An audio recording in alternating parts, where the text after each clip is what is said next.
ఇప్పుడు నేను చెప్పబోయే సంఘటన కనుక మీరు వింటే మన చట్టాలు జెండర్ న్యూట్రల్గా ఉండటం ఎంత ఇంపార్టెంట్ అన్న విషయం అందరికీ అర్థమైద్ది, ఆలోచిస్తారు కూడా.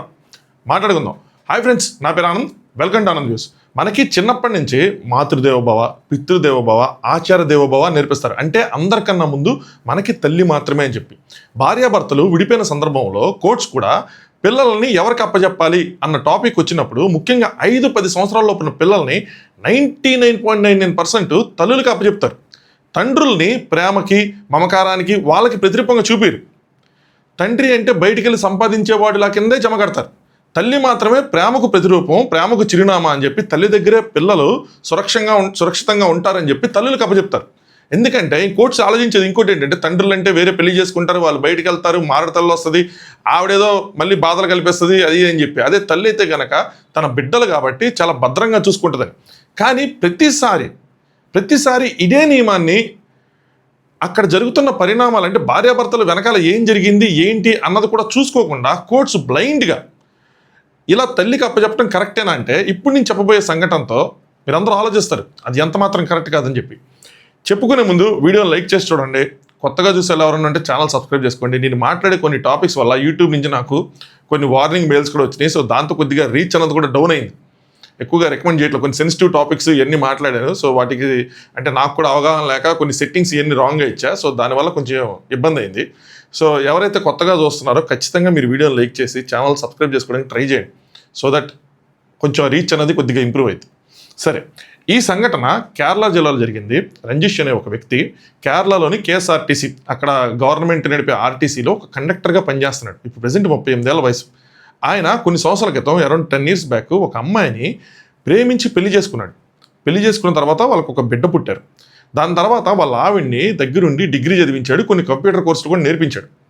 పెళ్ళైన ఇలా బాబు పుట్టిన 2 సంవత్సరాల తర్వాత వాళ్ళ ఆవిడ నేను ఇలాగ గల్ఫ్ వెళ్ళి, అంటే దుబాయ్, ఖతారు వెళ్ళినట్టున్నారు ఆవిడ. అక్కడికి వెళ్ళి మన ఫ్యామిలీ కోసం కొద్దిగా డబ్బులు సంపాదిస్తాను అది అంటే ఇనీషియల్గా బాబుని దృష్టిలో పెట్టుకుని తను ఒప్పుకోవాలి. కాకపోతే తను కన్విన్స్ చేసింది, అలాగే కొంతమంది చుట్టాలు కూడా కన్విన్స్ చేయడంతో తన సొంత డబ్బులతో ఆవిడ టికెట్లు తీసి గల్ఫ్ పంపించాడు. గల్ఫ్ వెళ్ళిన తర్వాత ఆవిడ క్రమక్రమంగా ఫోన్లు మాట్లాడటం తగ్గించేసింది, భర్తతో కానీ బిడ్డతో కానీ. అలాగే ఒక్కసారి మాత్రమే కేవలం కేరళ వచ్చి వెళ్ళారు. దాని తర్వాత ఏం జరిగిందిరా అంటే ఇంకా భర్తతో మాట్లాడటం అనేది ఆపేశారు ఆవిడ. ఏంటి అన్నది కనుక్కుంటే ఆవిడ అక్కడ వేరే వ్యక్తిని ప్రేమించారు, అక్కడ వేరే వ్యక్తితో సహజీవనంలో ఉన్నారు, అక్కడ వేరే వ్యక్తిని పెళ్లి చేసుకున్నారు. భర్త దీన్ని క్వశ్చన్ చేయడానికి ఆవిడ కాంటాక్ట్ చేస్తా ఉంటే, నువ్వు నన్ను ఎప్పుడు ఇలా విసిగించక, ఇంకా నీకు నాకు అయిపోయింది తెగిపోయింది అన్న విధంగా మాట్లాడారు. దాంతో భర్త ఆయన రంజిష్ అనే వ్యక్తి ఇంకొక పెళ్లి చేసుకోకుండా కొడుకునే ప్రాణంగా భావిస్తా 6 సంవత్సరాలు తన కొడుకుని కంటికి రెప్పలా చూసుకున్నాడు. చుట్టూ ఉన్న బంధువులు వీళ్ళందరూ కూడా ఇంకో పెళ్లి చేసుకో కొడుకు కోసం కూడా చేసుకుంటే లేదు, తానే తల్లి తానే తండ్రి కొడుకుని అపురూపంగా పెంచుకున్నాడు. అయితే ఈ సంఘటన ఇదంతా జరుగుతున్న 6 సంవత్సరాల తర్వాత వాళ్ళ వైఫ్ ఎవరైతే ఉన్నారో ఆవిడ గల్ఫ్ నుంచి వచ్చి విడాకుల కోసం కోర్టులో కేసేశారు. విడాకులు మాత్రమే కాదు, కొడుకుని కూడా నాకు అప్పచెప్పాలి అని చెప్పి ఆవిడ అందులో కోర్టుని రిక్వెస్ట్ చేశారు. వాదనలు విన్న కోర్టు ఏం డిసైడ్ చేసిందిరా అంటే, 10 సంవత్సరాల లోపు ఉన్నాడు కాబట్టి పిల్లోడి సంరక్షణ బాధ్యతలు తల్లికే చెందాలి అని చెప్పి ఆ తల్లి ఏం చేసింది, కొడుకుని ఇన్ని సంవత్సరాలు ఎలా చూసుకుంది, ఇప్పుడు ఎవరితో ఉంది, అసలు డివోర్స్కి కారణాలు ఏంటి, మరి ఇవన్నీ చూసారా చూడలేదో నాకు అర్థం కాలేదు. కానీ కొడుకు సంరక్షణ మాత్రం, ఆ బిడ్డ సంరక్షణ మాత్రం తల్లికి అప్పచెప్పారు. ఇది జరిగిన తర్వాత విత్-ఇన్ 2 daysలో ఆయన మనోవేదనకు గురయ్యి మానసికంగా కృంగిపోయి, అంటే భార్య ఎంతో అపురూపంగా ప్రేమించి పెళ్లి చేసుకుని ఆవిడని చదివించి ఆవిడ్ని గల్ఫ్కి పంపించి దాని తర్వాత ఆవిడ అలా చేస్తే సర్లే అని చెప్పి కొడుకుని ప్రాణంగా చూసుకుంటూ ఉన్న ఈ టైంలో కొడుకు కూడా దూరం అయిపోతే ఆయన మానసికంగా కృంగిపోయి ఎవరూ లేని టైంలో, ఒంటరిగా ఉన్న టైంలో ఆయన విషం తాగి ఆత్మహత్య చేసుకోవడానికి ప్రయత్నించాడు.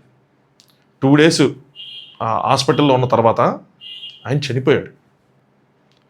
ఆయన చనిపోయిన తర్వాత ఈ కేసు ఎంత వైరల్ అయిందంటే ఇండియా లెవెల్లో, అంటే కోర్ట్స్ సింపుల్గా బై లాస్ ప్రకారం వెళ్ళినా కూడా ఇలాంటి ఒక తీర్పునిచ్చి నిర్దాక్షిణ్యంగా ఒక తండ్రి ప్రాణాలు తీసేశారా, ఇది ఆత్మహత్య కాదా, ఇది మన న్యాయ వ్యవస్థలు చేసిన హత్య అని చెప్పి జస్టిస్ ఫర్ రంజిష్ అని చెప్పి హ్యాష్ట్యాగ్స్ ట్రెండ్ అయినాయి. సో ఇదంతా చూసినప్పుడు మనకు బయట నుంచి వస్తే అరే ఎలారా ఇలా అప్పచెప్తారని అనిపిస్తుంది.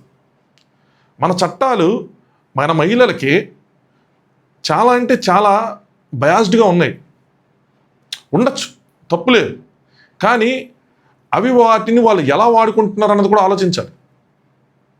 మనం పొద్దున్న లేస్తే ఇంక్లూడింగ్ మీ, నాతో పాటు మీలో చాలామంది అమ్మాయిలు కూడా అబ్బాయిలతో సమానం అని చెప్పి మాట్లాడే వాళ్ళే, దాని గురించి పోరాడే వాళ్ళే. కానీ ఇలాంటి పరిస్థితులు వచ్చినప్పుడు మాత్రం అమ్మాయిల్ని అబ్బాయిలకి ఇలాంటి సిచ్యువేషన్స్లో అమ్మాయిల్ని అబ్బాయిలకి ఎందుకు ఈక్వల్గా ట్రీట్ చేయడం అన్నదే బిగ్గెస్ట్ క్వశ్చన్. తల్లి మాత్రమే పిల్లల్ని అపురూపంగా చూసుకుంటుందా? తండ్రి చూసుకోడా? తండ్రి చూసుకోకుండానే ఈ 6 సంవత్సరాలు ఆ పిల్లోని పెంచాడా?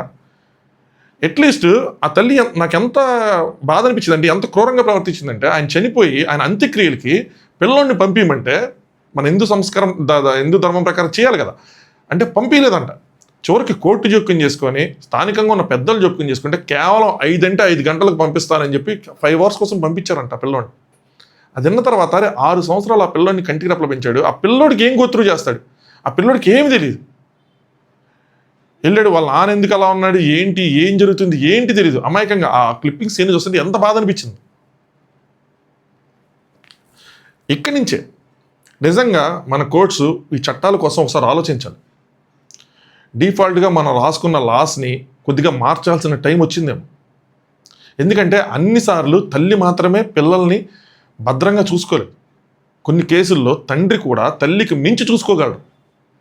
ప్రజెంట్ అట్లీస్ట్ ఇప్పుడున్న జమానాలో పిల్లల్ని పెంచే విషయంలో తల్లితో పాటు తండ్రి కూడా అంతే బాధ్యతాయుతంగా ప్రవర్తిస్తున్నాడు. తండ్రి అంటే కేవలం బయటికి వెళ్ళి డబ్బులు సంపాదించడం, ఇంటికి రావడం, ఇంటికి చూసుకోవటం అని కాదు.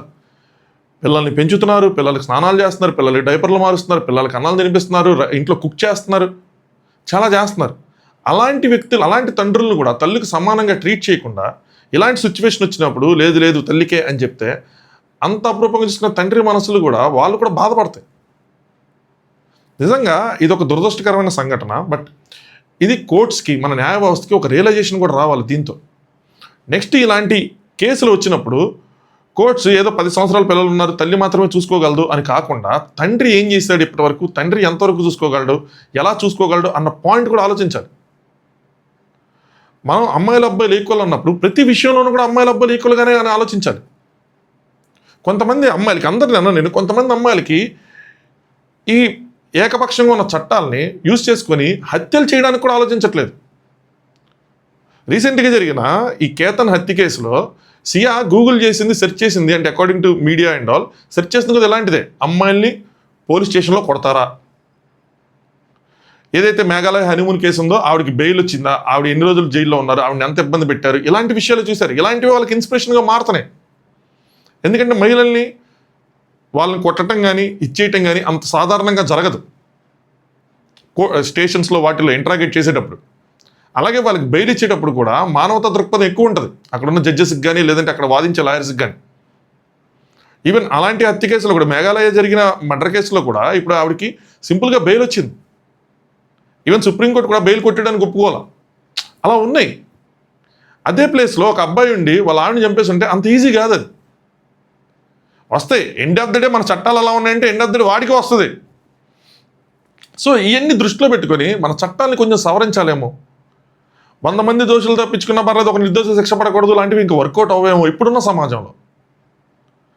అలాగే అబ్బాయిని అమ్మాయిని ఈక్వల్గా ట్రీట్ చేయాలేమో.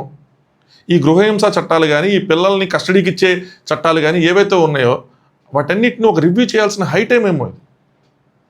చాలామంది ఈ కేసుని ట్విట్టర్లో ట్వీట్ చేస్తా చాలా ట్రెండ్ చేశారు. ద రీజన్ బిహైండ్, అక్కడ 6 సంవత్సరాలు వాళ్ళు దూరంగా ఉన్నారు. ఆవిడ వేరే వ్యక్తితో సహజీవనం చేస్తున్నారు. ఇవన్నీ కోర్టు ఎందుకు పరిగణించలేకపోయింది అన్నది బిగ్గెస్ట్ క్వశ్చన్. ఇప్పుడు ఆ జడ్జి ఫోటోని కూడా ట్రెండ్ చేస్తా ఇచ్చేస్తున్నారు. బట్ అది టూ మచ్ పర్సనల్ అనుకోండి, అది తీసేయండి. ఇది సంగతి. సో మీ అభిప్రాయాలను ఖచ్చితంగా కామెంట్ చేయండి. ఎందుకంటే ఇలాంటివి ఫర్దర్గా కూడా మనకి జరిగినా కూడా చాలా విషయాలు అంత ఈజీగా హైలైట్ అవ్వవు. సోషల్ మీడియా ఉన్నా సరే కొన్ని విషయాలు మాత్రమే సోషల్ మీడియాలోకి ట్రెండ్ అవుతూ ఉంటాయి. మనకి జరగని, మనకి తెలియనివి, మనకి జరిగినవి, మనకు తెలియనివి బోల్డ్ విషయాలు, ఎంతోమంది హత్యలు కానీ, ఇలాంటి విషయాలు కానీ చాలా జరుగుతూ ఉన్నాయి. సో వీడియో లైక్ చేయండి, కొత్తగా చూసే వాళ్ళు సబ్స్క్రైబ్ చేసుకోండి. మీ ఒపీనియన్స్ని ఈ న్యూట్రల్గా మన చట్టాలు ఉండాలా, లేదంటే మహిళల పక్షానే ఎక్కువ ఫేవరబుల్గా ఉండాలా అన్న విషయాన్ని ఖచ్చితంగా కామెంట్ చేయండి. Thanks for watching. Anand news.